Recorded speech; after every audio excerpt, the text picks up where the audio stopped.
सभी प्रगणक एवं पर्यवेक्षक महोदय को इम्प्रेसिव स्टडी मंच पर हार्दिक स्वागत है।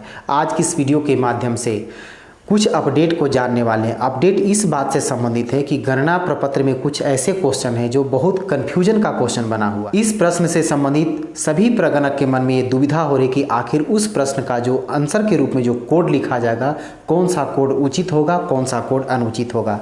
तो वो किन किन प्रश्नों के लिए जो कन्फ्यूजन बना हुआ है, सबसे पहले यहाँ पर क्या है कि छोटे बच्चे के लिए यही सबसे बड़ा कन्फ्यूजन का क्वेश्चन है।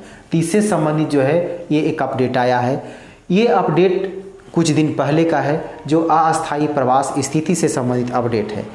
इसके बाद जाति से संबंधित एक नया अपडेट है, इसको भी हम लोग जानने वाले हैं। तो सबसे पहला क्या है कि पत्र संख्या 18/ जाति गणना 4/1/2022 सामान्य प्रशासन संख्या 7889 के अंतर्गत बिहार सरकार सामान्य प्रशासन विभाग सरकार के उप सचिव महोदय के द्वारा 25/4/2023 को सभी जिला पदाधिकारी महोदय के नाम से गणना प्रपत्र के प्रश्न संख्या 17 में छोटे बच्चे के लिए मासिक आय का कोड क्या लिखा जाएगा, इसी से संबंधित यह पत्र निर्गत किया गया है। यह पत्र 25/4/2023 को निर्गत हुआ है। आपके समक्ष इस अपडेट को रखने में कुछ देर हो गई, इसके लिए हम माफ़ी चाहेंगे। इस पत्र के माध्यम से कहा गया है कि छोटे बच्चे का जो मासिक आय का कोड होगा वह 08 लिखा जाएगा। यह स्पष्ट निर्देश है, अब इसमें अपना कुछ दिमाग नहीं लगाना है। कारण ये है, बुकलेट में हम लोग देख रहे थे कि छोटे बच्चे को अन्य 12 की श्रेणी में रखा गया है, लेकिन कन्फ्यूजन इस बात की थी कि अन्य 12 की श्रेणी में रखते हैं तो मासिक आय वाले कोड में क्या था कि यदि कार्यकलाप 1 से 12 तक ये कार्यकलाप कोड लिखते हैं, इसके लिए कुछ इनकम का कोड दिया हुआ था। लेकिन यहाँ कन्फ्यूजन था कि छोटा बच्चा का इनकम होता ही नहीं है, तो क्या लिखा जाएगा। यदि यहाँ पर हम क्या करते हैं, छोटे बच्चे को 15 की श्रेणी में डालते हैं, यानी कुछ नहीं वाले श्रेणी में डालते हैं, तो उसका इनकम 08 दिखा सकते हैं, क्योंकि 13, 14, 15 इसके लिए जो है इनकम का कोड नहीं था, यानी 08 लिखना था। तो इसी कन्फ्यूजन में सभी प्रगणक लोगों ने क्या किया है, कुछ लोग 12 लिखे हैं, कुछ लोग 15 लिखे हैं। तो इसमें घबराने वाली बात नहीं है, क्योंकि जब अपडेट आ गया तो इसके बाद हमें गलती नहीं करना है। बुकलेट में सही निर्देश नहीं दिया गया था, जिसके कारण एक वीडियो में भी हमने क्या किया, आप लोग से हमने मार्गदर्शन मांगा था कि आखिर इसका कोड क्या होना चाहिए। और बहुत से प्रगणक पर्सनल व्हाट्सएप पर मैसेज किए।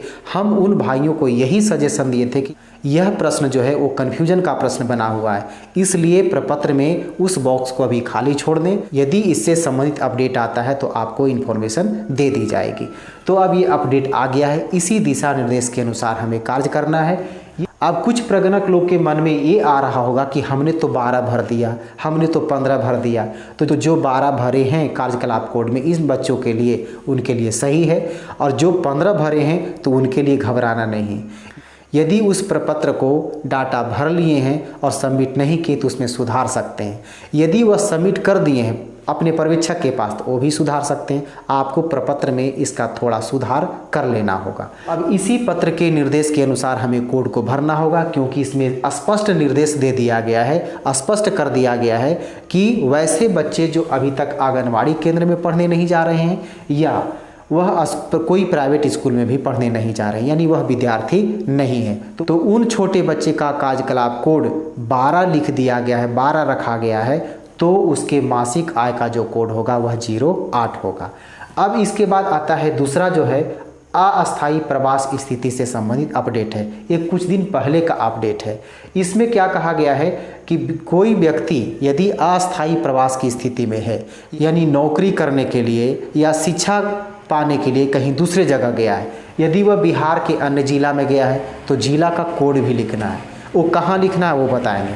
यदि बिहार के अलावे अन्य राज्य में गया है तो उसके लिए कोड जो होगा उस राज्य का कोड भी लिखना है। यदि अन्य देश में गया है तो देश का कोड लिखना है। लिखना कहाँ है, तो जिस सदस्य के सामने ये अस्थायी प्रवास की स्थिति दर्शाई है कोड के माध्यम से, तो उसके सामने क्या है कि जो आधार संख्या का जो बॉक्स है इसके ठीक बाद वाले जगह में क्या है कि यहाँ पर छोटा सा जगह बच रहा है, यहाँ पर कोई बॉक्स नहीं बचा हुआ। आधार कार्ड का आधार नंबर का जो ये बॉक्स बना हुआ है इसके ठीक बाद क्या करना है, इस छोटे से स्पेस में उसका कोड लिखना है कि यदि वह दूसरे राज्य में गया है तो उस राज्य का कोड, दूसरे जिला में गया है, बिहार के दूसरे जिला में गया है तो क्या करना है कि उसका जिला का कोड, यदि हो सकता है कि अन्य देश में गया है तो देश का कोड यहाँ पर लिखना है। इसके बाद जो अपडेट है वो जाति से संबंधित है। जाति से संबंधित क्या अपडेट है, बुकलेट में क्या हमें निर्देश दिया गया था कि मूल जाति को ही लिखना है, उपजाति का उल्लेख नहीं करना है। ठीक है, तो यहाँ पर क्या अपडेट आया है कि जिन जातियों के समक्ष कोष्ठक में धर्म विशेष का उल्लेख है, स्थानीय स्तर पर बोली के अनुसार उस जाति का उल्लेख है, किसी व्यक्ति या परिवार द्वारा मांग करने पर उस जाति के अधीन अस्थायी बोली के आधार पर कोष्ठक में अंकित उस जाति की प्रविष्टि की जाएगी। अब यहाँ पर एक चीज़ देखा जाए, यहाँ पर मूल जाति कमार है। ठीक है, अब व्यक्ति बोलता है कि नहीं हम इस जाति, मेरा ये जाति नहीं है, उसका कहना है कि हम लोहार हैं, हम कर्मकार हैं, समझे। तो ये जो ब्रैकेट में दिया गया है यानी जाति के समक्ष जो कोष्ठक में जो जाति अंकित है इसकी प्रविष्टि की जाएगी।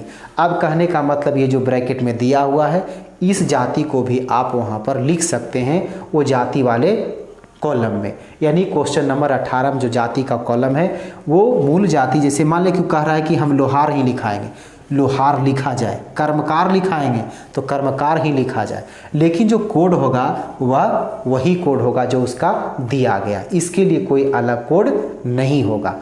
यही था इन प्रश्नों से संबंधित कुछ अपडेट। उम्मीद है कि ये अपडेट आपको समझ में आ गया होगा, तो इस वीडियो को लाइक कर दें और अधिक से अधिक ग्रुप में शेयर कर दें। और यदि इस चैनल पर अभी तक आप नए हैं तो आपसे एक छोटी सी रिक्वेस्ट है कि इस चैनल को सब्सक्राइब करके नोटिफिकेशन का बेल आइकन जरूर दबा दें और ऑल पर क्लिक कर दें, ताकि जो भी इस तरह का वीडियो अपलोड हो तो तुरंत नोटिफिकेशन के माध्यम से आप तक पहुंच सके। तो फिर मिलते हैं हम अगले वीडियो में।